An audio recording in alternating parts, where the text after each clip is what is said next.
All right, guys, we'll start out with reacts today with the best features of 3.17.2. I think there's obviously a lot of good features here, but I don't know. Should I make the worst features of 3.17.2 and just show the horrible teleportation stuff that is going to possibly just take down everything that they did in this patch? I feel so bad for these devs right now. It's like one feature's screwing it up. But let's check out Morphologis. Best features in 3.17.2. With Star Citizen's pivotal new tech, persistent entity streaming planned to hit P2 sometime this month, with an extended testing period probably going for the next 3 months, CIG have decided to release an intermediate mini-patch numbered 3.17.2 to sate our hunger for some new content. This patch just hit P2U and should go live in the next few weeks, and includes a number of really great features, quality of life improvements, much needed bug fixes, and Star Citizen's biggest event yet, the Siege of Orison, which is something I covered a little earlier on this channel. So in this video, I'll take you guys through those changes, updates, and features so that you can decide what's there for you in this new patch. And if you think I did a good job by the end and you want to support the channel, don't forget to hit that like and subscribe button to show your support. All right, the best features. Now, before I talk about these features, I want to preface this video by saying first that the quantity of features don't necessarily always tell the story of how they may or may not affect your experience. So keeping that in mind, while there are quite a few things I'll be going over here, the overall weight in my view isn't really as significant as it might lead you to believe. Oh no, Morph, you're gonna get the White Knights mad at you again. Nothing significant will happen this year. He's defending it again. Oh, no. You guys remember when Morph made the video of, like, there won't be any tangible updates in 2022? Like, he's still right. Like, none of these updates are tangible unless PES makes it into live at some point during 2022, which it likely would. But dude, that made people so mad because their White Knight was tainted. They were so pissed off. Every update comes out and they'll be like, guys, do you see that they changed the outfits on the Ninetales? Morph, you said there would be no content. Morph, but you said there would be no content. I encourage you to limit your expectations for what you're likely to feel in this patch. It's just an intermediate patch between some larger ones. Also, this patch will include a wipe to fix some significant inventory issues that players have been facing, which has resulted in duplicated ships and issues with people's inventory. So unfortunately, we are going to lose some things this time around, but not money and reputation, thankfully. They've been able to keep those. This is unfortunately always a possibility with an alpha.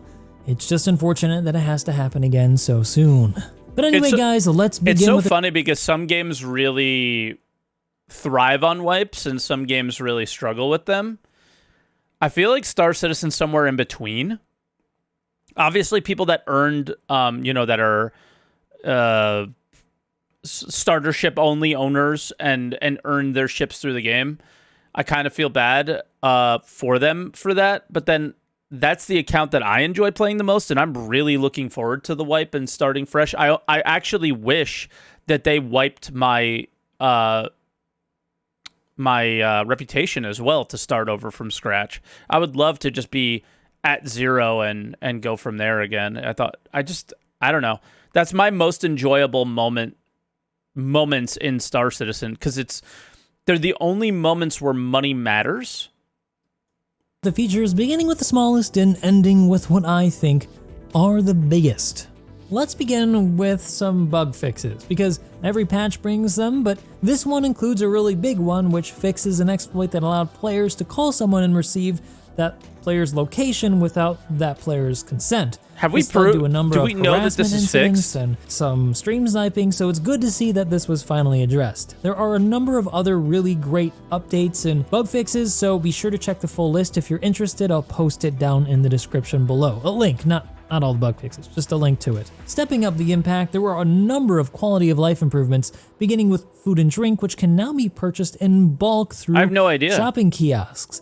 And speaking of shopping kiosks, the UI has also been polished, finally introducing a search bar to allow us to find specific things that we want, or Yes, even that's a sets of armor, which huge is update. what I used it for when I wanted to find That's probably one of the bigger updates. For real. one of the new armors at Area 18. Oh, wait. I didn't know that the armors came in and were for sale. But that would make sense that they would be, right? When they showed them off on ISC, that those would be armors that you can not just find in the world, but sell, buy them, and I would assume sell them. We found these in loot containers in 3.17.1, though. It seems to be pretty well coded and easily sorts through things quickly, so you can cut down your shopping time pretty significantly. I found that I spend a lot of my time trying to rebuy stuff when I die, so I think this is going to be a home run for a lot of you guys. But the quality of life improvements don't stop there. There are a number of others, including the fact that now, once you empty a magazine, you'll automatically discard it so it doesn't take up slots on your suit, which is great. And you also will now get friendly markers for missions where you've got NPCs or even other players participating with you, which will hopefully limit the amount of accidentally friendly fire incidents, especially with new players who really don't know the ropes yet and which armors signify pirates and friendlies. So Okay, I like this update, but if you guys saw Elliot on ISC, he was like, a lot of our missions hold your hand. Like, what do we want this game to be? I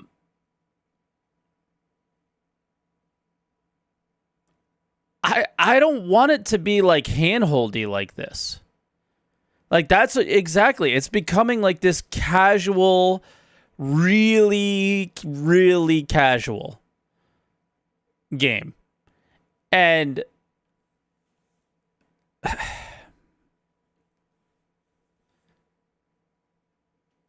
I shot the security always. But if you take all the AR stuff off, and you remove the hand-holding, I don't know. Like, it's weird. I feel like this is needed, but then you also look at it and you're like, what are we doing here? But maybe just for the intro missions, sure. Right?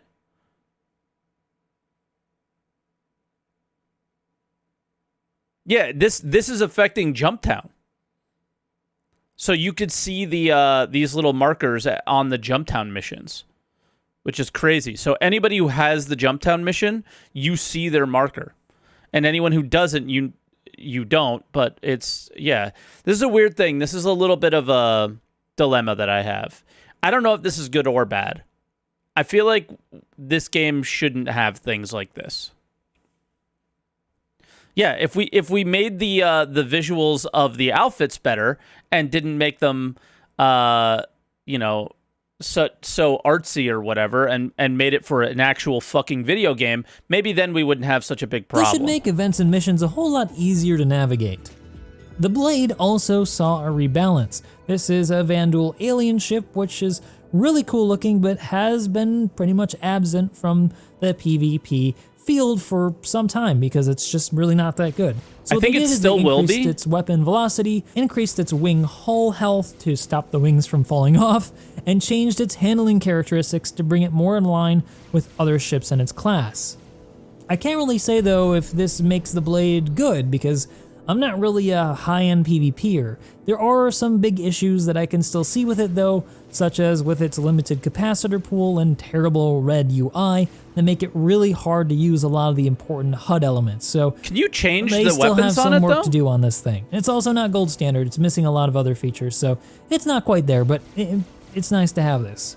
Probably the best quality of life improvement though I was gonna say, when's the next gold standard ship? I guess this is close to it. Has to be to the Mustang, which is a starter ship that many of you guys probably have. The Mustang Alpha now finally has a usable cargo box. So just as before, you can actually drop down the box, but now the sides, both the front and back, are operable, which reveals an interior that you can place boxes and objects in.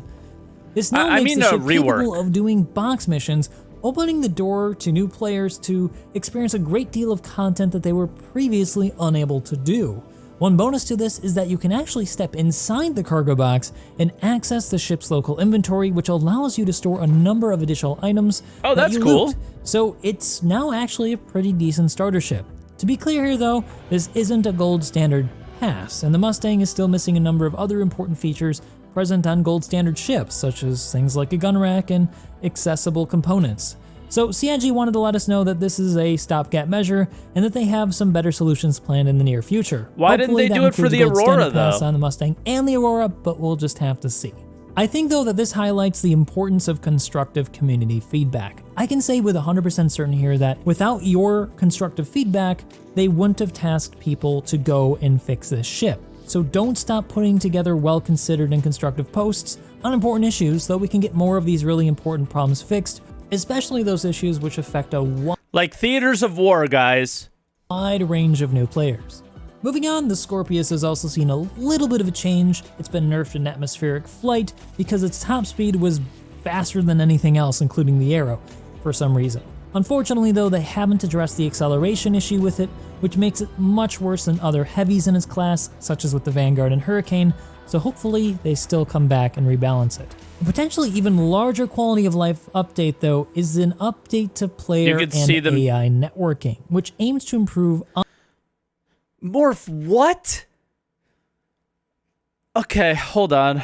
on-foot AI and player Let's let him movement. talk. It should help improve AI responsiveness and reduce rubber banding for both AI and players, but unfortunately, it's currently not really working very well on PTU, so I can't show you this happening. But CIG is aware of this and they're working out the kinks, so hopefully we'll see it fixed before it Like Commander Jack was in the wall. goes live and just before we now. experience the big event. Level Cap just teleported in front of his face and damaged him. One of the cool things about this though is I have witnessed it working really well in small spurts where players move smoother than I've ever seen them. Gone is the weird twitchiness that we've seen in the past when you see somebody walking around. So this could be really great potentially for people who want to make machinamas or just feel really immersed by smooth player movement. So I'm really looking forward to this. They've also made a great quality of... The thing is how short are these spurts right now? This is, for me, this is the most concerning thing for me is almost every element that they've added to the game in 3.17.2 is an interaction with an NPC or player on the ground. Siege of Orison, massive update for players on the ground, right? We're going to be interacting with each other and NPCs. Jumptown's going to be happening. The derelicts are going to have NPCs at them. Having this weird teleportation, weird desync, weird whatever you want to call it issue. Again, I feel, like I said earlier, I feel really, really bad for the devs because there's a lot of cool work that was done here, and it's never going to be enjoyable because of life that. update It's to sad. elevators, which Of now no move fault a of their great own. deal faster and don't kill you by accident. So that's good. They move something like 10 times faster than before, so that means that you're going to cut down on your travel time between different floors. I think this is going to be another big win for the community. Stepping up to more tangible content, That's Grim big one, Hex's yeah. Hospital has also seen some love with an addition of more areas for people to respawn when they there's die. like This 7 makes it much floors. more in line with other landing zones, and this will also help out in big PvP and PvE events when there are a lot of pirate players respawning at Grim Hex. Keeping with the theme of new locations, CIG has also introduced a number of new Lagrange point stations which have been missing for some time.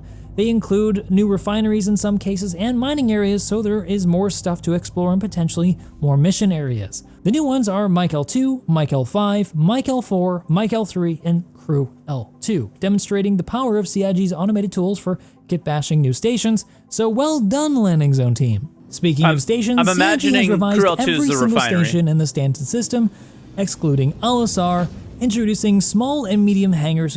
Okay, I love this. I've had a fight with not a fight, but Cutlet doesn't see these as valuable as I do. Because but I also agree with Cutlet. We need more measures of protection for our ships.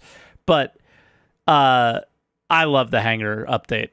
I so that think players it will feels now good to fly spawn in their and out of ships them. in enclosed spaces. This will And undoubtedly I feel reduce more panoramic and protected. camping incidents, but I think it's more likely that this is in preparation for persistent hangars in the near Yeah, future, which is totally enabled agree. by persistent entity streaming, talked about earlier in the video with relation to 3.18, which is going to go into PTU probably later this month. CIG also added some set dressing to a community favorite racetrack near Clio's Rajari McGrath. If you want to find it, go to Clio, warp to Rajari McGrath, and literally you can't miss it from orbit. Oh. It's huge.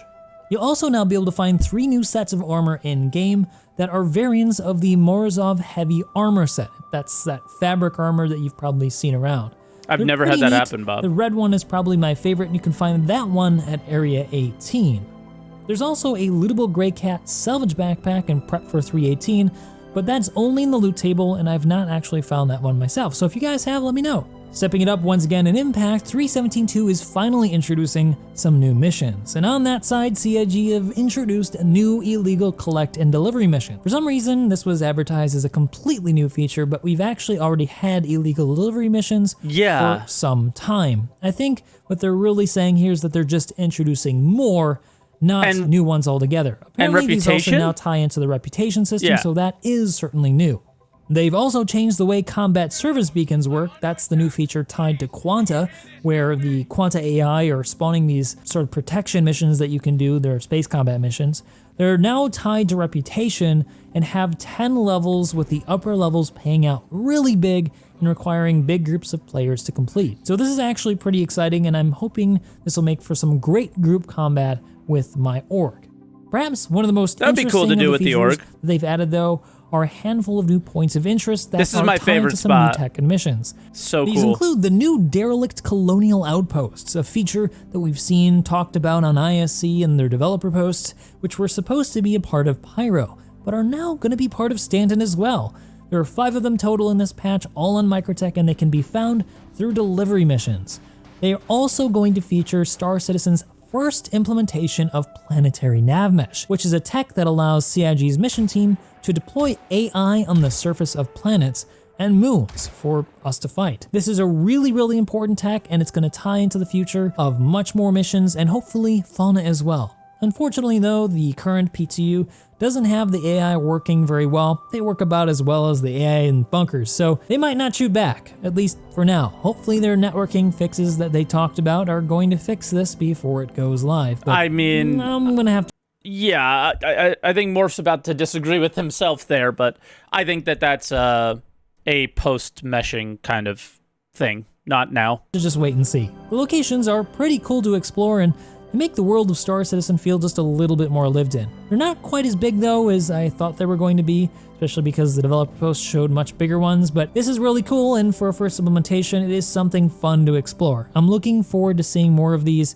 on other planets and moons, so let's go CIG. One of the more exciting features though, in my view, is the addition of the Reclaimer Wreck mission, An architect which can be found through the reviews. Mercenary, Investigation, Delivery, and Bounty mission chains. These are all also on Microtech, and there are probably no more than around 3 of them, but I don't have a hard number on how many wrecks there are. There are just a handful though, so don't expect that many. There are also additional wrecks in space, so those are going to be pretty cool. I've also not found those either. Let me know if you find one. I do plan on making a video on how to find these in the future through missions or through just manually going there, such as the one that Commander Jack found from my community that you can find by going to MT Data Center 4HJ-LVE-A, turning to 3-ish degrees on your bearing, and heading 400 kilometers in that direction.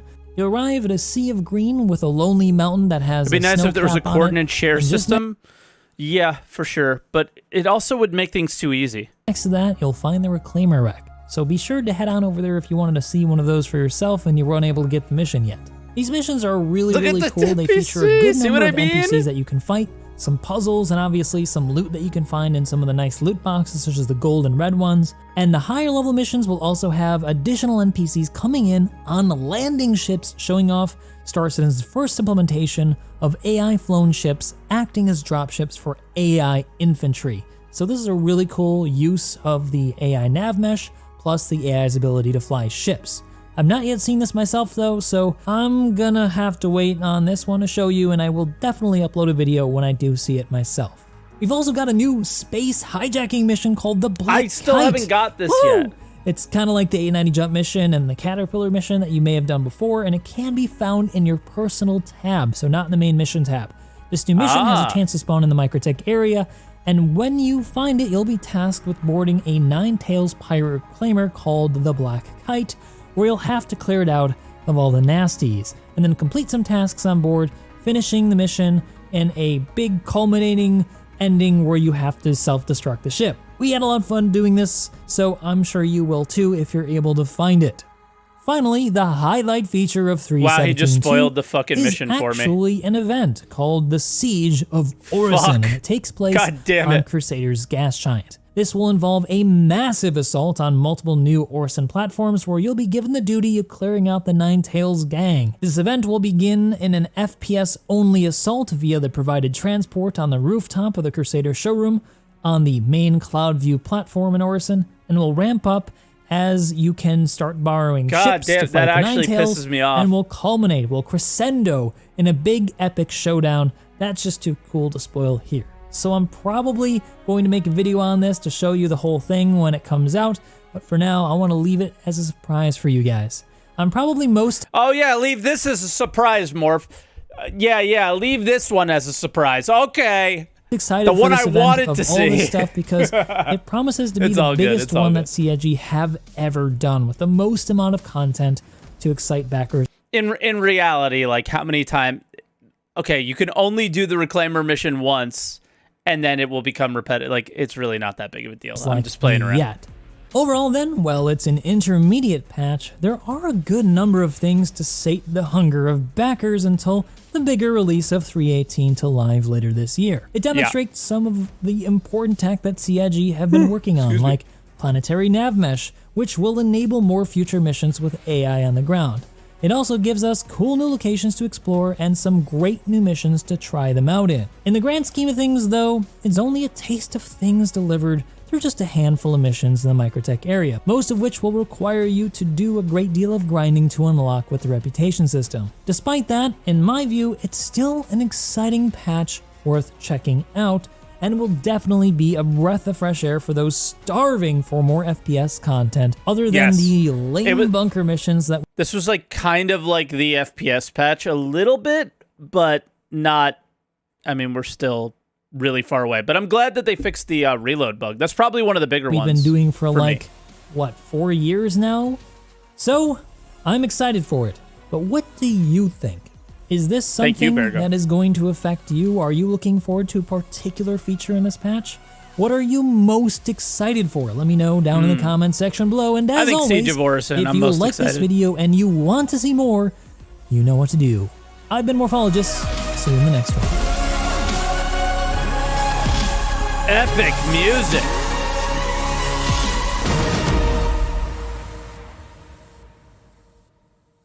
Nice. Thank you, Morph. That was cool. That was neat, for sure. I was like way off camera there. Oh, sorry. Was I there the whole time? Yeah, that was interesting. I think for me, I'm most excited for Siege of Orison. I was most excited for the Space Caterpillar wreck, or the Space Reclaimer wreck, but rest in peace that one. Now we know the ending. But the overall... yeah, I think Morph kind of hits it on the head. It's just this interim patch, but it's not crappy the way they used to be. Like, an interim patch has so much more in it than it has had in the past. So, yes, thank you, sir. All right.